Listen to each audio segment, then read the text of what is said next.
Om Namo Bhagavate Vasudevaya. Om Namo Bhagavate Vasudevaya. Om Namo Bhagavate Vasudevaya. Om Ajnana Timirandasya Gyananjana Shalakaya. Chakshurun Militam Yena Tasmai Shri Guruve Namaha.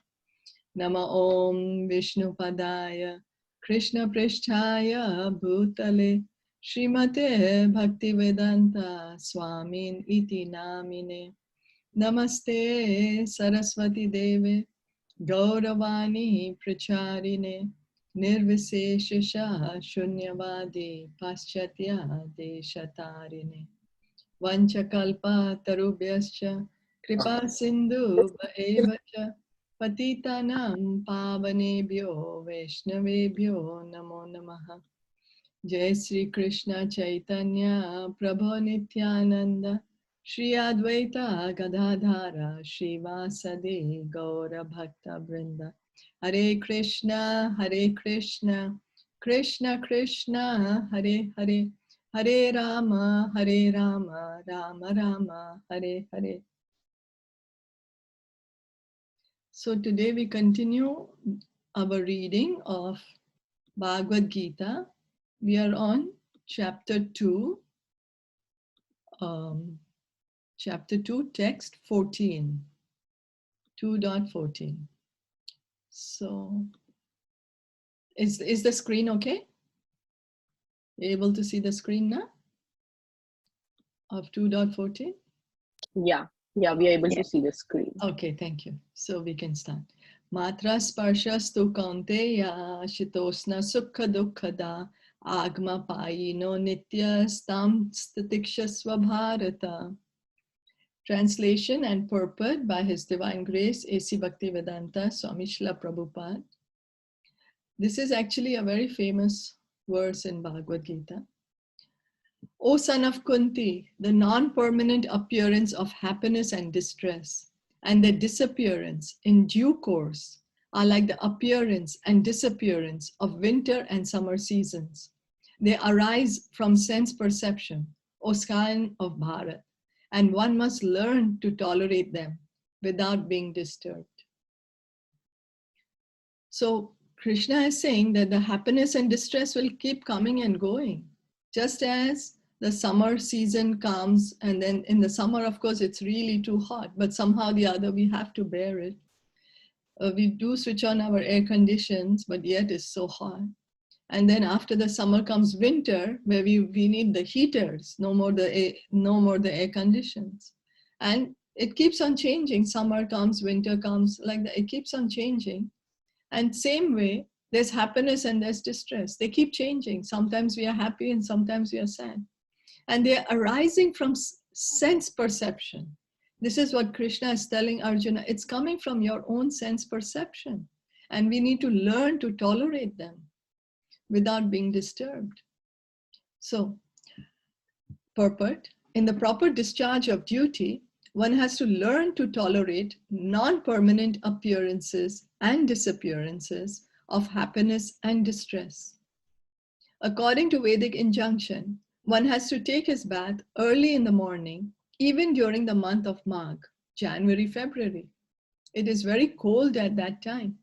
But in spite of that, a man who abides by the religious principles does not hesitate to take his bath. Similarly, a woman does not hesitate to cook in the kitchen in the months of May and June, the hottest part of the summer season.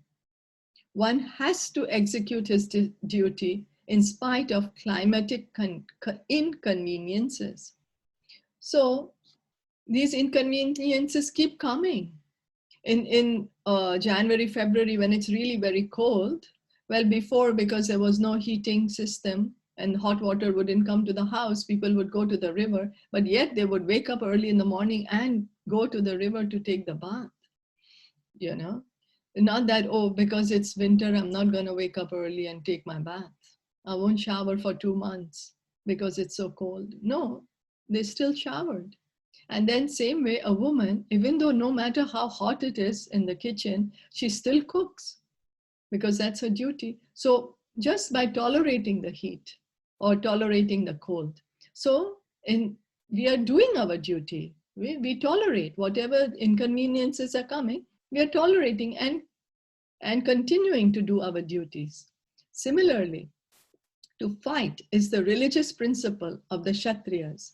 And although one has to fight with some friend or relative, one should not deviate from his prescribed duty.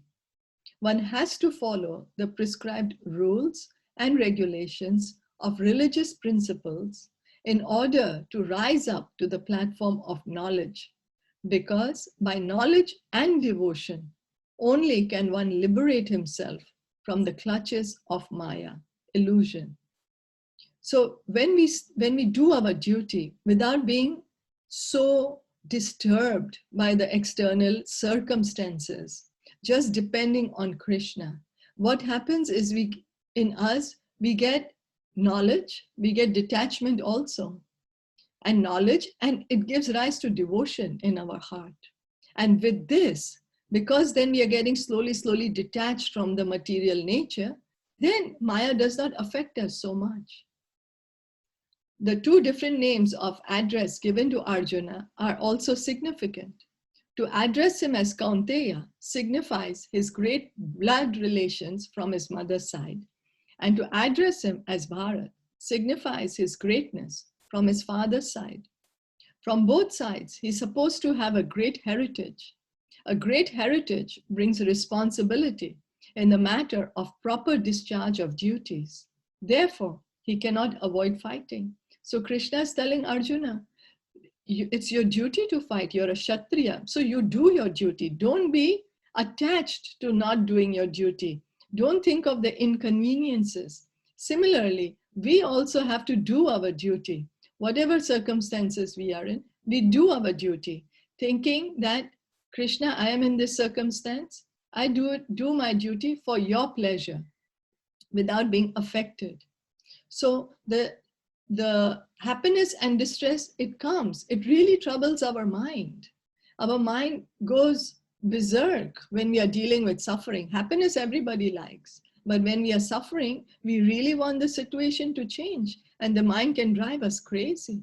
But in such times, we just have to remember to depend on Krishna. That's how we tolerate the situation. Just somehow or the other, remember Krishna, chant his holy name, pick up Bhagavad Gita, Srimad Bhagavatam, start reading from there. Like that, we are depending on Krishna.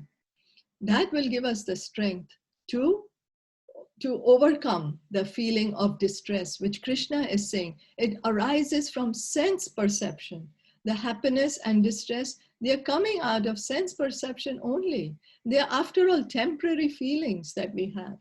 And then once the situation changes, that feeling is gone. The happiness is gone or the distress is gone. And then our mind is occupied in something totally new. And this is what the mind does to us. It is just all the time occupying us so much in this happiness and distress that it makes us forget our real identity, our real purpose in life. It just makes us feel, let me somehow or the other make myself comfortable. How can I make myself more comfortable? But in that, we don't realize that the time is passing by. And then the goal of human life is to realize, who am I? I'm not this body, I'm the soul. So I should utilize this time for engaging in devotional service.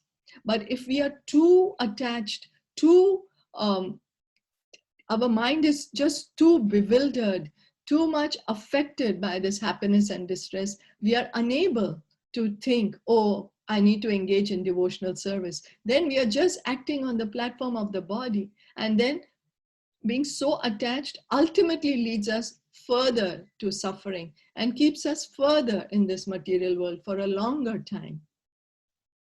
Is that okay?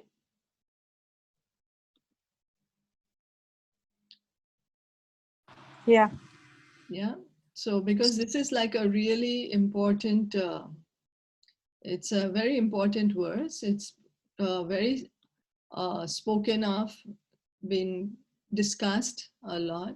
So this is something we have to train ourselves, remind ourselves, because we all go through it at each and every moment: happiness, distress, happy, sad. And then the mind keeps throwing us from the past to the future.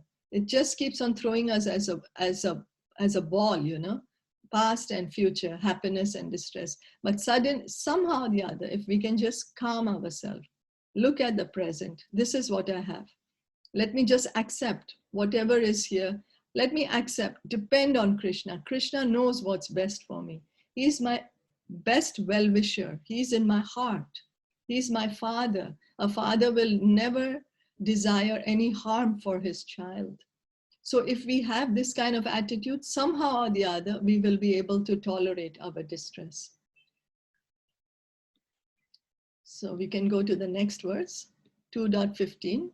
Yam hina vyathanti ete purusham purusharshabha samadukha sukham dhiram so amratatvaya kalpate.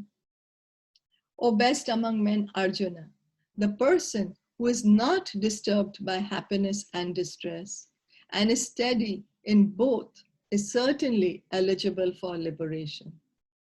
Anyone who is steady in his determination for the advanced stage of spiritual realization and can equally tolerate the onslaughts of distress and happiness is certainly a person eligible for liberation.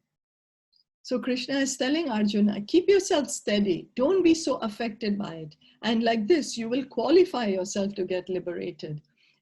We can be liberated even in this body. We give the example of the coconut.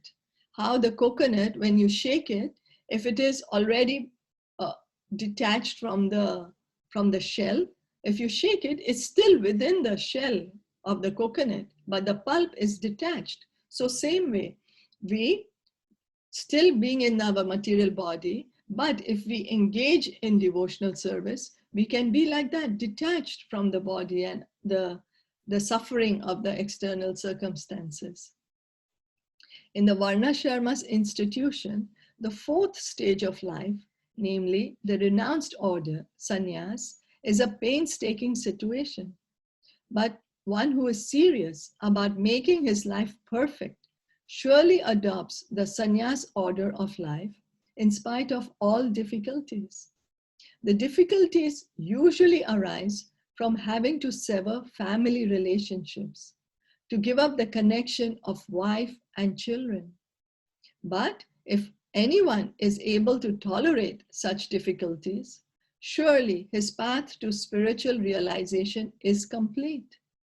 So if we really want to make a permanent solution to our distresses, that, okay, I don't want to take another birth again. I want to make this life the last life. We don't have to give up our homes. We don't have to go to the forest and say, I don't have anything to do with my family. We just have to keep Krishna in the center. Say, this is Krishna's house. Krishna is letting me live in this house. The business that I'm doing belongs to Krishna. So what we earn, we give a part of it for Krishna conscious activities. And then my family members, they don't belong to me. They belong to Krishna. And so I serve them in a way that is pleasing to Krishna. And in this way, we are being in this world, we are detached. And we can see like this, even our relationships get better with our family members, with whom we love so much. Because if we just act on the base of the body, we can see that due to intense attachment, sometimes or most of the times, it leads to suffering. Either there will be arguments, or either there will be, differences of opinions, or like too much attachment. So, but if we see everybody as a part of Krishna, then the whole atmosphere becomes pleasing. So, similarly, in Arjuna's discharge of duties as a Kshatriya, he's advised to persevere, even if it is difficult to fight with his family members or similarly beloved persons. Lord Caitanya took sannyas at the age of 24, and his dependents, young wife, as well as old mother, had no one else to look after them. Yet, for a higher cause, he took sannyas and was steady in the discharge of higher duties. That is the way of achieving liberation from material bondage. So we can similarly be in the same, our own position where we are, but just connect ourselves to Krishna, chant the holy name, hear from Bhagavatam and Bhagavad Gita. Then, in spite of living in the world, we will be out of the world. Is that okay? Any questions or comments? If no, then we can continue to the next one. 2.16. Na sato vidyate bhavo, na bhavo vidyate satah, ubhayor api drishto antastva anyos tattva darshibihi. Those who are seers of the truth have concluded that of the non-existent, the material body, there is no endurance, and of the eternal, the soul, there is no change. This they have concluded by studying the nature of both. So there is no endurance of the changing body, that the body is changing every moment by the actions and reactions of the different cells is admitted by modern medical science, and thus growth and old age are taking place in the body. So this body, even though if we want it to not change, it is going to change. None of us wants to grow old, but we can't stop it. We can't stop the body from growing old. We can't stop the cell process that's going on. Even the modern scientists agree to it, that the cells are changing every moment, you know.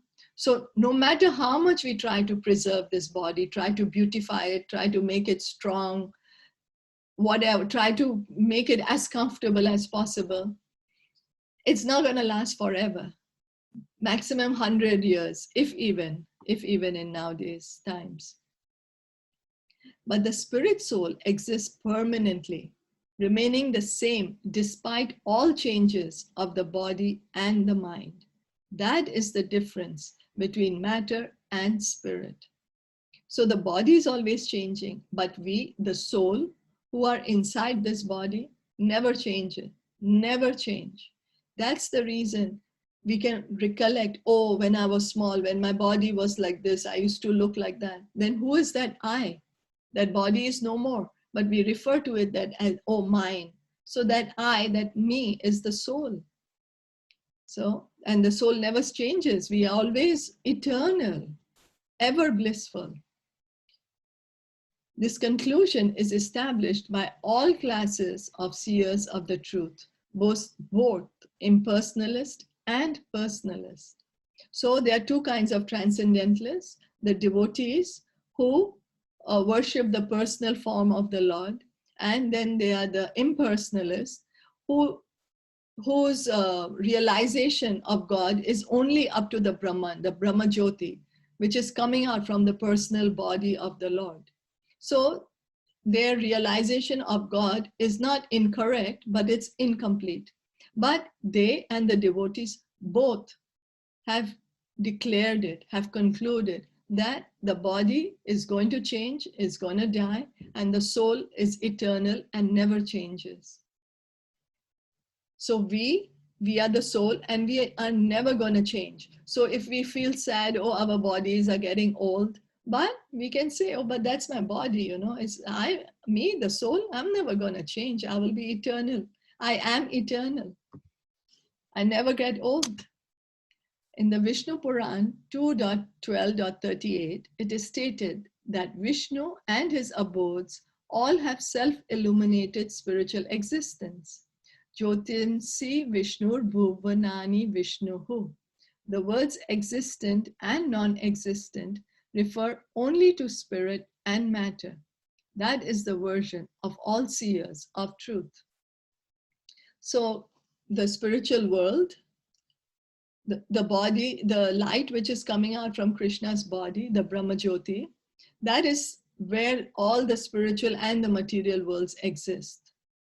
So the material worlds are manifest for some time, and sometimes they are not. They are visible sometime, and sometimes it's not visible. But the spiritual world is always existing, always exists. So this is the beginning of the instruction by the Lord to the living entities who are bewildered by the influence of ignorance. Removal of ignorance involves the re-establishment of the eternal relationship between the worshipper and the worshipable, and the consequent understanding of the difference between the part and parcel living entities and the Supreme Personality of Godhead. So when our ignorance is the cause of our suffering. And our ignorance is that we think we are the body. And so because the body is subjected to so many miseries of birth, death, old age, and disease, and because we think we are the body, we identify with the body, so we suffer. But when we are reinstated in the original position, our original position is that we have an eternal loving relationship with God, with Krishna. Although we are the worshipper and he's the worshipable, but this relationship is very sweet and loving. It's like a father and a child. The relationship is very sweet, very personal. So same, each of us has a personal, loving relationship with Krishna. One can understand the nature of the Supreme by thorough study of oneself, the difference between oneself and the Supreme being understood as the relationship between the part and the whole. So we are a tiny, insignificant part of Krishna. Our size is 1/10,000 of the tip of a hair. And Krishna, he's unlimited. So Krishna is unlimited Sachidananda. And we are Sachidananda also, but we are very tiny. So we are one in quality, but totally different in quantity. As we say, a drop of ocean water has the same composition of salt as the whole ocean. The size is incomparable, but this drop of ocean water is also salty, and the whole ocean is also salty. The composition is the same. So, but we are part and parcel of Krishna, and we eternally remain individuals. We never ever become nothing. We never ever give up our individuality or merge in the body of God. No, we always eternally exist. The soul can never be killed.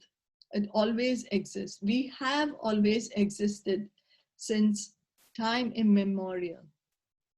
In the Vedanta Sutras, as well as in the Srimad Bhagavatam, the Supreme has been accepted as the origin of all emanations. Such emanations are experienced by superior and inferior natural sequences. The living entities belong to the superior nature, as it will be revealed in the 7th chapter. So, where does this whole creation happen? How does it happen? Where does it come from? Srimad Bhagavatam explains it all, that everything is coming from the body of God. But even everything is coming from the body of God, he still remains as a perfect, complete whole. He does not lose his individuality. So Krishna is the source of this whole entire material creation that we are seeing. And not only that, he's also the source of us, the spirit, the living entity. So because we are the living entities, we are called the superior nature. And the material nature, she's called the inferior nature. Why are we called superior and the material nature is called inferior? It's because we are conscious. We have the consciousness. The material nature, the matter, there is no consciousness. This body, we think is conscious actually. It's actually only dead matter. It's conscious as long as we, the soul, live in the body. As soon as the soul leaves the body, the consciousness is gone. So even though the body is lying there, we say the person left. So what left is the soul, the spirit that left. And the consciousness is the symptom of the soul, is there because the soul is there. So although there is no difference between the energy and the energetic is accepted as the supreme, and the energy or nature is accepted as the subordinate. The living entities, therefore, are always subordinate to the Supreme Lord, as in the case of the master and the servant, or the teacher and the taught. Such clear knowledge is impossible to understand under the spell of ignorance, and to drive away such ignorance, the Lord teaches the Bhagavad Gita for the enlightenment of all living entities for all time. So Bhagavad Gita teaches us, it gives us the knowledge that we are not the body, we are the soul, and that we are not God, but we are part and parcel of God, that He is supreme, and we are His energy. He's the energetic, the owner. The energetic is the owner of the energy. So we belong to Krishna, and so our conditioning is that we say, no, why should I be belonging to Krishna? I want to be my own master. I am independent. I want freedom. I should be able to do whatever I want to do. Well, that's the reason we are here in the material world. But our nature is that we are insignificant. So we always have to take shelter either of the material energy or of the spiritual energy. We do not have the capacity to be independent. It is only that under our false ego, we are thinking we are independent. Because right now, because we are saying we don't want to be under Krishna, so we are under the modes of material nature. They have entangled us. They have bound us. And so we actually don't have any independence in that matter. Our independence is only as much as, for example, an animal is tied with a 5-meter rope. So the animal can do anything within the 5 meters. Same way, our independence is very limited based on what the modes are allowing us to do. We can't go beyond that because we are in the body, because we are identifying with the body. So is that okay?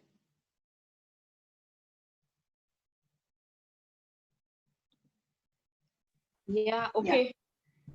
Okay, so then we can go to the next verse. Text 17. Avinashi tu tad viddhi yena sarvam idam tatam vinasham avyayasya na kaschit kartum arhati. That which pervades the entire body, you should know to be indestructible. No one is able to destroy that imperishable soul.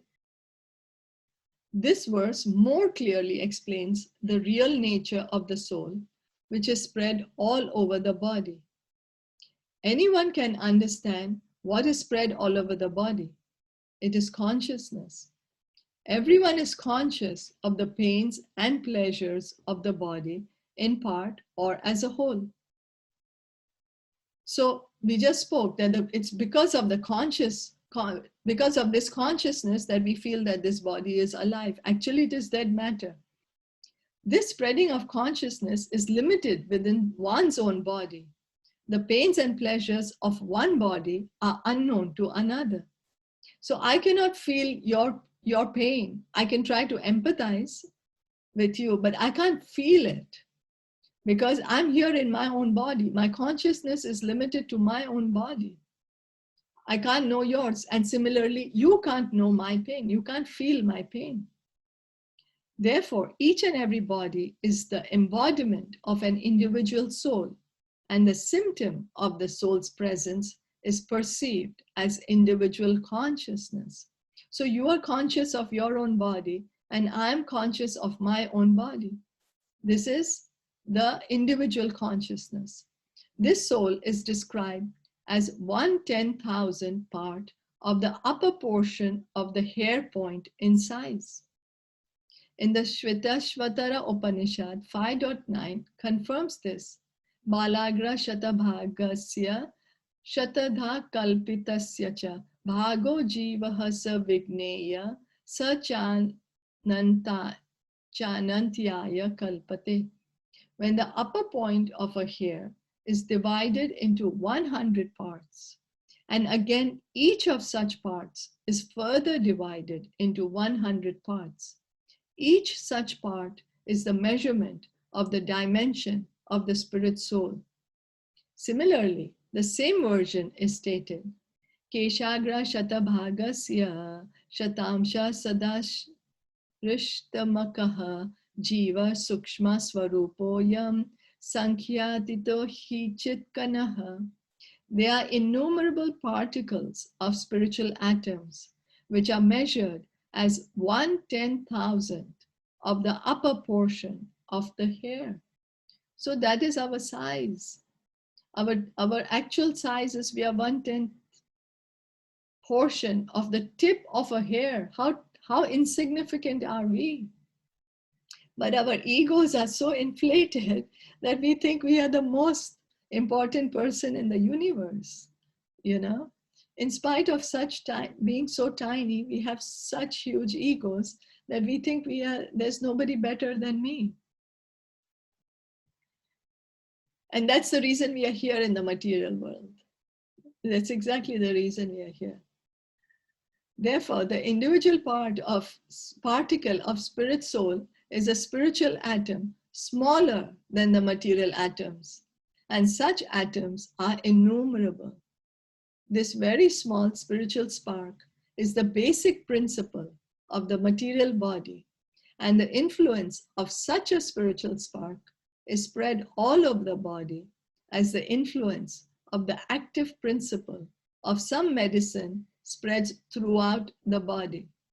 So the analogy is given here that we take a medicine, a small tiny pill, and then with that effect, we can feel the influence throughout the body. If we have a full body pain, we take the medicine so that pain gone away from the full body. Similarly, the soul is there situated in the heart, but the consciousness is felt all over the body. This current of the spirit soul is felt all over the body as consciousness. And that is the proof of the presence of the soul. Any layman can understand that the material body minus consciousness is a dead body. And this consciousness cannot be revived in the body by any means of material administration. So as we just said, that if we see a body lying there, but we say, oh, the person left, he passed away, although the body is still lying there. That's the proof of the soul, the proof that there is a soul. That the soul has left, and that's the reason the body is not moving. And this shows that the body is actually dead matter.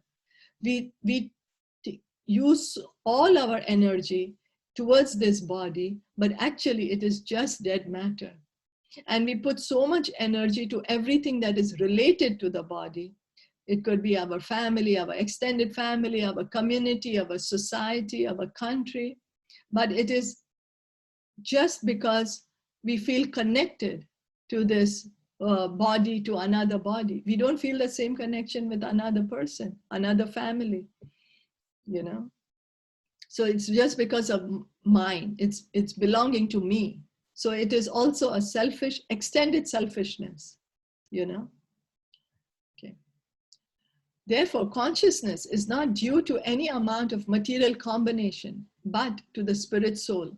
In the Mundaka Upanishad 3.1.9, the measurement of the atomic spirit soul is further explained. Eshu anur atma chetasa vidittavyo yasmin prana panchadha samvivesha pranes chitam sarvam otam prajanam yasmin vishude vibhavati esha atma. The soul is atomic in size and can be perceived by perfect intelligence. This atomic soul is floating in the 5 kinds of air, prana, apana, vyana, samman, and udan, is situated within the heart, and spreads its influence all over the body of the embodied living entities. When the soul is purified from the contamination of the 5 kinds of material air, its spiritual influence is exhibited.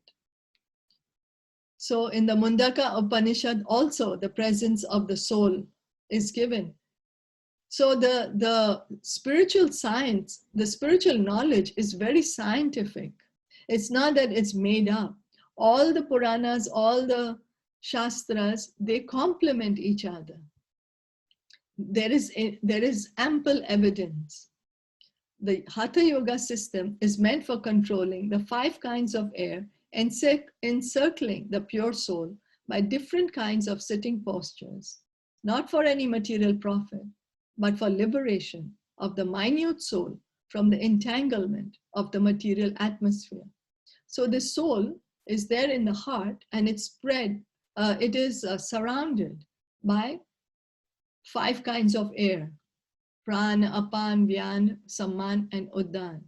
So they say that the soul is in the body is because the prana is holding it back in the body. Otherwise, the soul would leave the body immediately. And that's the reason there is the saying in Hindi, oh, iske pran chale gaye, you know? It's because the prana is what's keeping the soul in the body.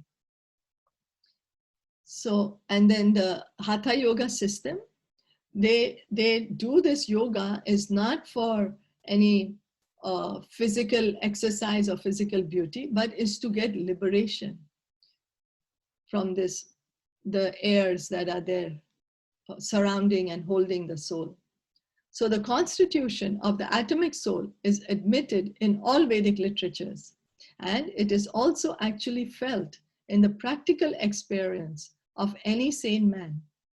Only the insane man can think of this atomic soul as all-pervading Vishnu Tattva.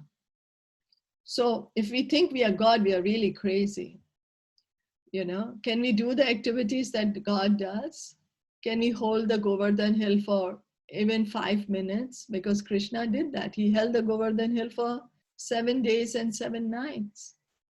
What activity can we do? Can we tell the sun, okay, today you don't rise, you rise tomorrow? Can we tell the rain, okay, you rain now, there is shortage of water? Can we tell COVID, okay, no more virus, please go away, nothing doing anymore? No, we can't.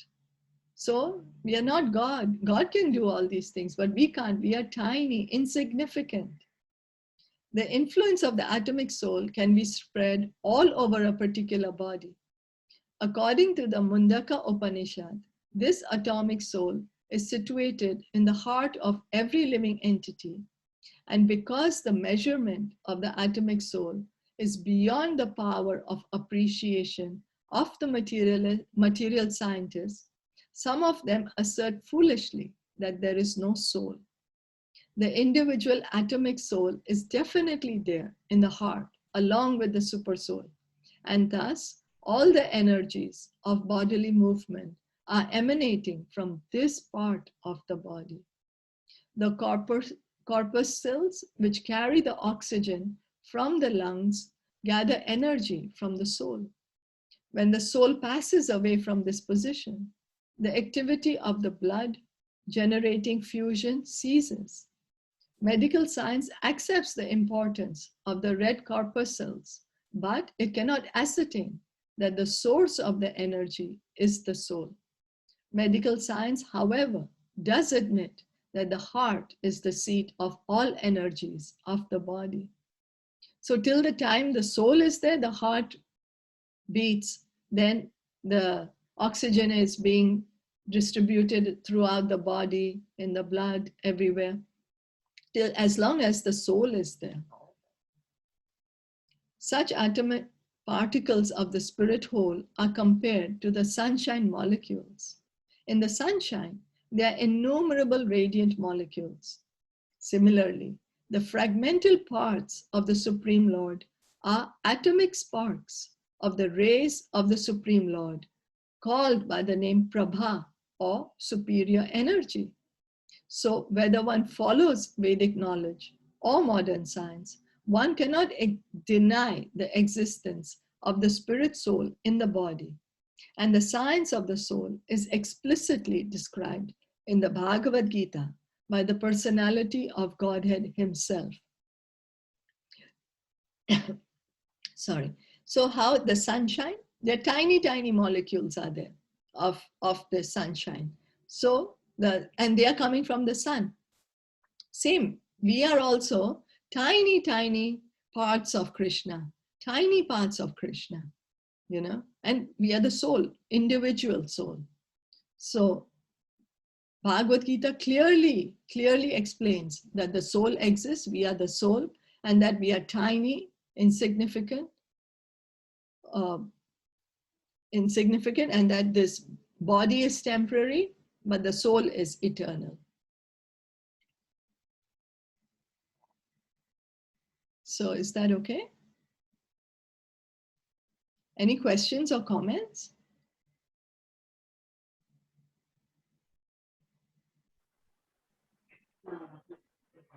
No? So then maybe we can read one more. 2.18. Antavanta ime deha nitya shokta sharirinaha anasino pramme yasya tasmad udhyasva bharata. The material body of the indestructible, immeasurable, and eternal living entity is sure to come to an end. Therefore, fight, O descendant of Bharat. The material body is perishable by nature.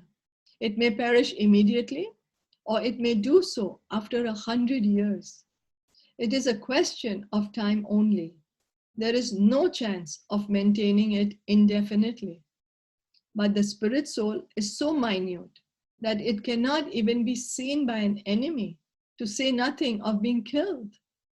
As mentioned in the previous verse, it is so small that no one can have any idea to measure its dimensions. So the material scientists, they have not yet discovered any gadget which can identify the size of the soul. Also, the soul is very subtle, is the most subtle. So we can't see something spiritual with the material eyes. These eyes are all material. The gadgets we're using is material. So how can we see something with some, because we are spiritual, the soul is spiritual, how can we see it with our material eyes? We have to purify these senses. We have to purify our eyes, our ears, our mind to be able to see the soul. Then we can see it. So because right now our consciousness is become dirty, it's become like how there is dirt on a glass. So when we are looking through, we can't see clearly. All we see is dirt. But once we start cleaning it, then slowly, gradually, we can see. And this cleaning process is chanting the Hare Krishna Maha Mantra. So from both viewpoints, there is no cause of lamentation, because the living entity, as he is, cannot be killed, nor can the material body be saved for any length of time or permanently protected. So the soul, we, can never ever be killed, and our body cannot last no matter what we do. It has to be destroyed. The minute particle of the whole spirit acquires this material body according to his work, and therefore observance of religious principles should be utilized. So how do we get our body? Based on our karma. What action we do, that reaction we get. In the Vedanta Sutras, the living entity is qualified as light because he's part and parcel of the supreme light. As sunlight maintains the entire universe, so the light of the soul maintains this material body. As soon as the spirit soul is out of this material body, the body begins to decompose. Therefore, it is the spirit soul which maintains this body. So as soon we have seen, once a person leaves the body, we immediately want to either, whatever is the culture, we either burn it, or either we bury it, or we leave it to the birds to be eaten. But immediately we think we don't just keep it at home because it starts to decompose. So why does it happen? This body was so dear to us, just a moment when the spirit soul was there. But as soon as the soul is gone, the body has no value. So it is because our attachment is to the soul. The consciousness is coming from the soul. It is because of the soul that the body is being maintained. And yet, in spite of that, we give all importance to the body and no importance to the soul. You know, how foolish are we? The body itself is unimportant. Arjuna was advised to fight and not sacrifice the cause of religion for material bodily considerations. So that's why people of intelligence, they accept the soul is there, and then they take up the process of devotional service to make a permanent solution, to rise above this ignorance, the gross ignorance that's still keeping us here in the material world. So we can stop here. So any questions or comments? I just want to say regarding the first, what we mentioned with the happiness and the sadness. I heard from Nita Mataji that whenever you play a game of Antakshari, so if the letter comes ma, then you sing with ma. You never complain that, no, I'm not in a mood. I'm not going to sing with ma. I want to sing with a. I know the songs that start with a. So that is the same thing. If Krishna gives you happiness, then enjoy in happiness. If Krishna gives you sadness, then enjoy that. Distress or whatever it is, just remember him. So no need to complain, because it's okay. It's time. Like, you just tune your guitar to that music, what Krishna has given you at that time. Maybe it's sadness, distress, or happiness, and it will pass away. So play it to that tune. Don't try to run away from that tune, just like we do in Antakshari. So that's a life game. So Nitai Sevni Mataji mentions this quite a lot. So because in this context only, always. So I thought that it's quite, it will keep in our mind that we are playing that game. So it's okay. It's distress, let me enjoy that also. It's part of Krishna. Thank you. Yeah, thank you. Thank you for sharing. So nice. Thank you. Yes, just depend on Krishna, whatever Krishna is giving us. We just depend on Krishna in every situation. Thank you. Very nicely put. Are there any other questions or comments? If no, then we can stop here. Srimad Bhagavad Gita ki jai, Srila Prabhupada ki jai, Gaura Bhakta Vrinda ki jai. Hari Hari Bol. And then we'll start our